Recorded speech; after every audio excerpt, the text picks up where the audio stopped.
सभी को जोहार। झारखंड के आदिवासियों का अध्ययन हम लोग कर रहे हैं।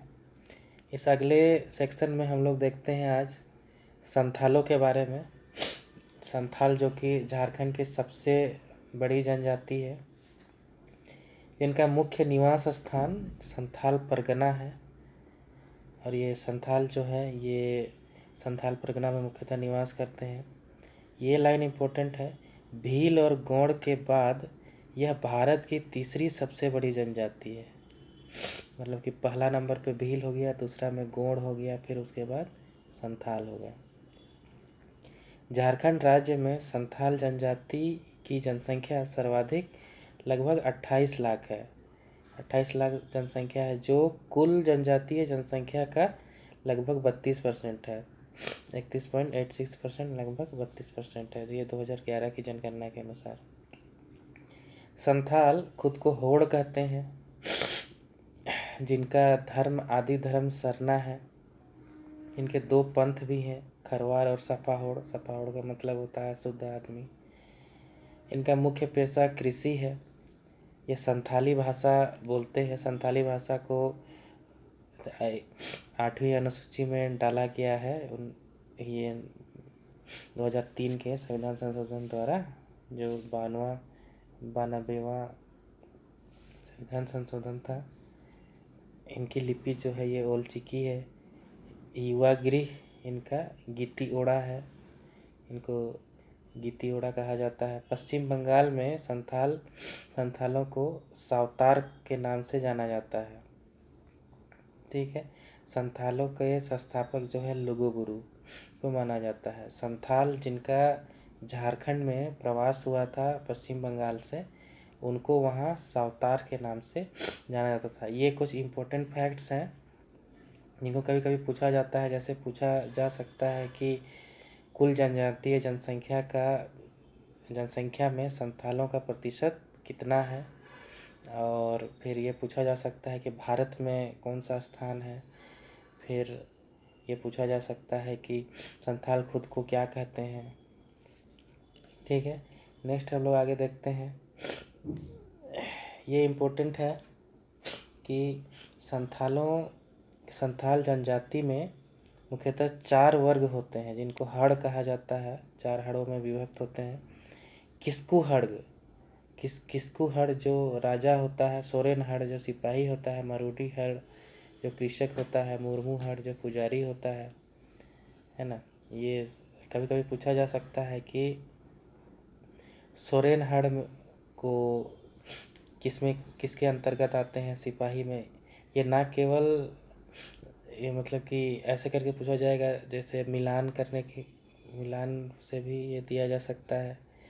फिर अगला है गोत्र। 12 गोत्र हैं। प्रारंभ में संथालों के 7 गोत्र हुआ करते थे। बाद में अभी 12 गोत्र है और 144 जो है ये उपगोत्र हैं। ये याद रखने का चीज़ है कि जैसे हंसदा हो गया, जिसका कि गोत्र चिन्ह जो है वो जंगली हंस है। पौड़िया मतलब कबूतर, टुडू मतलब पक्षी, मुर्मू नीलगाय, बेसरा बाज पक्षी, सोरेन भी पक्षी है। ये सब मरांडी मडरा घास, बास्के नाग सांप, चोड़े छिपकली, बेदिया भेड़ा, हेमरोम पान पत्ता, ये सब सारे जितने भी हैं ये सब कभी कभी पूछा जा सकता है। यहाँ पे इम्पोर्टेंट है कि कितने गोत्र पाए जाते हैं संथालों में, उन गोत्रों का जो क्या चिन्ह है ये पूछा जा सकता है। ठीक है। नेक्स्ट हम लोग देखते हैं। इसको ज़रा सा ध्यान से देखिएगा, क्योंकि ये बहुत ही इम्पोर्टेंट है कि संथालों में विवाह का किस प्रकार क्या प्रावधान है, कैसे विवाह कौन कौन से टाइप के होते हैं। जैसे वधू मूल्य, सारे जनजातियों में वधू मूल्य का प्रचलन तो है, जिन्हें कहा जाता है संथालों में पोन या गोनोंग कहा जाता है। पहला जैसे किरिंग बापला, ये सबसे सर्वोत्तम रूप है विवाह का। ये सबसे सर्वोत्तम रूप है जिसमें माता पिता द्वारा मध्यस्थ के माध्यम से ये विवाह जिसको अरेंज मैरिज भी कह सकते हैं, माता पिता द्वारा ये खोजा जाता है ना। नेक्स्ट अब देखते हैं सदाई बापला। सदाई बापला में क्या होता है कि जिसमें वर वधू की पसंद के आधार पर तय किया जाता है, मतलब कि वर वधू अपने एक दूसरे को पसंद कर लेते हैं, उसके बाद घर वाले मिलकर अरेंज मैरिज करवा देते हैं। विवाह के पूर्व जैसे देखा देखी, तिलक चढ़ी, टाका चाल, ये सब की रस्में की जाती हैं, है ना। वधू का जो पिता होता है उनको पौन दिया जाता है, ठीक है। गोलाइट विवाह। गोलाइट विवाह में क्या होता है कि इसमें जैसे जहाँ से लड़की लाई जाती है वहाँ वहाँ वहाँ से बेटा का शादी कर दिया जाता है। जैसे जिसमें कि बेटी की शादी जहाँ पे हुई वहाँ से फिर वहाँ की बेटी को लाया जाता है, मतलब वहाँ की बेटी को बहू बनाया जाता है, मतलब अदला बदली भी इसको कहा जा सकता है। बेटी गई तो बेटी लाओ, ऐसे करके। टुनकी टिपिल बापला, दिपिल बापला, ये जो है ये सामान्यतः जो होता है ये गरीब परिवारों में होता है, जिसमें क्या है कि वधू को घर में वर के घर में लाकर सिंदूरदान कर दिया जाता है, जैसे कि विवाह संपन्न होता है। जैसे वधू वधू जो है मान लो वो गरीब घर की है तो उसको ला करके फिर वर के घर में ही ला करके विवाह किया। नेक्स्ट है जैसे धरती जवाई बापला। इसमें क्या है कि घर जवाई रखा जाता है, जो दामाद है उसको घर जवाई रखा जाता है, जिससे कि उसको वधू मूल्य देना नहीं पड़ता है। नेक्स्ट है अपगिर बापला। इसमें क्या होता है कि अगर लड़का लड़की प्रेम हो जाता है तो दोनों के अभिभावक सहमति से गांव का जो मांझी है ना, या पंचायत के अन्य सदस्य हैं उनके सामने सिंदूरदान करवा दिया जाता है।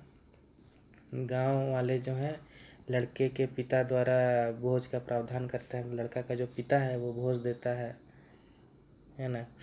इसमें जनरली देखा जाता है कि प्रेम विवाह में जोग मांझी की भूमिका सबसे इम्पोर्टेंट हो जाती है। तो जोग मांझी के बारे में हम लोग आगे पढ़ेंगे। इतुन बापला। इतुन बापला ऐसा विवाह है जिसमें कि लड़की के माता पिता द्वारा उसके पसंद के लड़के से विवाह की अनुमति ना देने पर लड़का जो है मेला या किसी अवसर पर लड़की के माथे पे सिंदूर लगा देता है ना। फिर उसके बाद और फिर बाद में फिर वधू मूल्य अगर मिल गया लड़की के पिता को तो वो विवाह संपन्न करा दिया जाता है। यही इसमें है। नेक्स्ट है जैसे निर्वालोक बापला। इसमें क्या होता है कि ऐसा विवाह में लड़की जो है वो हट करके लड़का का घर में रहने लगती है। लड़के एवं उसके घर वाले इसका विरोध प्रदर्शन पर भी लड़का और उसका जो घर वाला है विरोध करने पर भी लड़की जमी रहती है। फिर बाद में जोग मांझी जो है वो विवाह संपन्न कराया जाता है। ये जोग मांझी जो है, जोग मांझी मांझी परगना शासन व्यवस्था में संथालों में युवाओं का नेता होता है, जो कि युवाओं द्वारा किए गए जितने भी काम होते हैं उनका वो वही जिम्मेदार होता है और वही उसका काम को वो संपन्न भी कराता है। इसलिए जोग मांझी की भूमिका विवाह में, प्रेम विवाह में बहुत ज़्यादा हो जाती है। बहादुर बापला। ऐसा विवाह में लड़का लड़की जंगल भागकर एक दूसरे के माला पहना देते हैं, तत्पश्चात वे घर लौटकर एक कमरे में वो बंद हो जाते हैं, जो कि विवाह संपन्न कर माना जाता है। मतलब कि घर से भागकर जंगल चले गए, माला पहना है, फिर वापस आए, फिर एक कमरे में बंद हो गए, तो विवाह संपन्न मानी जाती है। राजा नेक्स्ट है राजा रानी, राजा राजी होगा, ये राजा राजी विवाह, राजा रानी लिखा गया है, राजा राजी विवाह। ऐसा विवाह में लड़का लड़की गांव के मांझी के पास जाते हैं और मांझी उन्हें लड़की के घर ले जाता है और सर्वसम्मति से लड़का द्वारा लड़की के माथे पर सिंदूर लगाकर विवाह संपन्न करा दिया जाता है। मतलब कि मान लो घर वाले राजी नहीं हो रहे हैं तो लड़का लड़की सीधे मांझी के पास चला जाता है, या मांझी फिर लड़की का घर ले जाता है, बातचीत करता है, फिर उसके बाद लड़का जो है लड़की के माथे पर सिंदूर लगा देता है। ये हो गया। नेक्स्ट है सांगा बापला।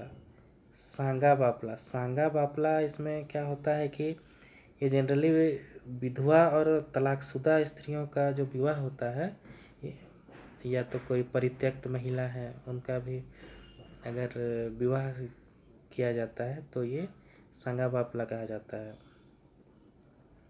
या तो वर वधू द्वारा मतलब कि स्वयं भी विवाह अगर तय कर लिया जाता है तो भी वधू मूल्य दिया जा सकता है। इसमें है कि परित्यक्त व्यक्ति भी रहा तो भी इसमें सांगा बापला के अंतर्गत ही आता है। मतलब कि सीधा सही समझना है कि विधवा लड़का या लड़की जो भी विधवा हुआ या तो तलाकशुदा हुआ या तो परित्यक्त हुआ, एक दूसरे से जब विवाह कर लेते हैं तो ये सांगा बापला के अंतर्गत आता है।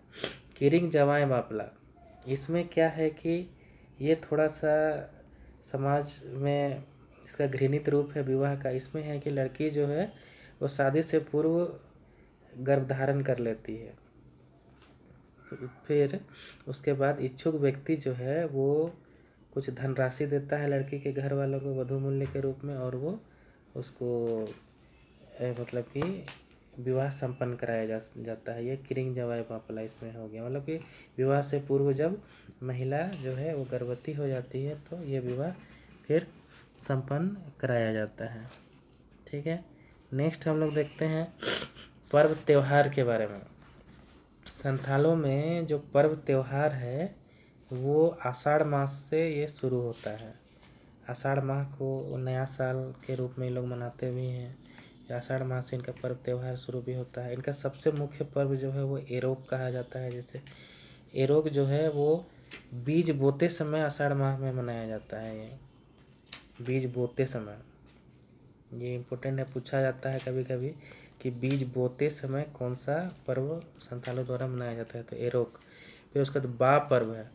बा पर्व को तो साधारण शब्द में हम लोग कहें तो ये सरहुल है, सरहुल का ही संथाली रूप है बा।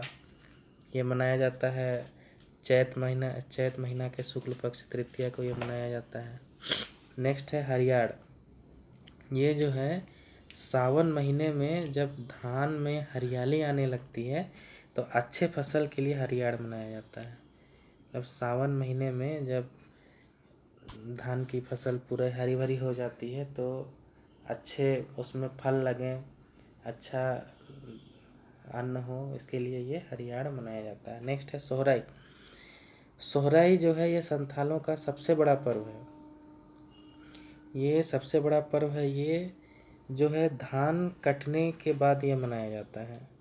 इसमें क्या है कि पौष महीना में पूष में ये मनाया जाता है। ये जानवर धन के रूप में भी ये मनाया जाता है। मतलब कि पशु पक्षियों जितने भी हैं उनको एक जानवर धन के रूप में भी ये मनाया जाता है। ये सबसे बड़ा पर्व है संथालों का। धान कटनी जब समाप्त हुई तो सोहराई ये मनाया जाता है। ठीक है, नेक्स्ट है जैसे सकरात। सकरात है, यह पूष महीना में ये मनाया जाता है। जो घर परिवार की कुशलता के लिए मनाया जाता है सकरात। नेक्स्ट है बहा। बहा ये जो है ये एक तरह का होली भी कहा जा सकता है इसको। यह फागुन महीना में पानी के साथ होली खेलकर ये मनाया जाता है। नेक्स्ट है भागसिम। भागसिम है, यह माह में गांव के जो ओहदेदार जो हैं आगामी वर्ष में ओहदे की स्वीकृति देने हेतु ये मनाया जाता है। मतलब कि कोई गांव का कोई मतलब कि कोई पद में है, जैसे कोई माझी है या जोग माझी है या प्राणिक है, तो उनको नेक्स्ट ईयर में नया ओहदा मिलेगा या पुराने ओहदे को कंटिन्यू करेगा, उसके लिए ये भागसिम का एक त्यौहार एक मनाया जाता है जिसमें कि समूह में सारे लोग विचार करके ये पद को देते हैं या पद को स्वीकार करते हैं। ठीक है, ये हो गया। आगे क्लास में हम लोग संथाल के बारे में और विस्तृत जानकारी प्राप्त करेंगे। झारखंड में जितनी भी जनजातियां हैं उनका विस्तृत अध्ययन बहुत ज़रूरी है। ये अक्सर नेट और जेट के जितने भी परीक्षाएं होती हैं उसमें पूछा जाता है। जैसे पर्व त्यौहार ये पूछ देगा, फिर वाद्य यंत्र गीत गान ये सब पूछ देगा, तो इनके बारे में जानना ये बहुत ज़रूरी है। एरोग को तो अक्सर पूछता है, एरोग कब मनाया जाता है। ठीक है, आगे क्लास में हम लोग संथाल के बारे में कुछ और विस्तृत पढ़ेंगे। Thank you. कैसे यार, सुर सुर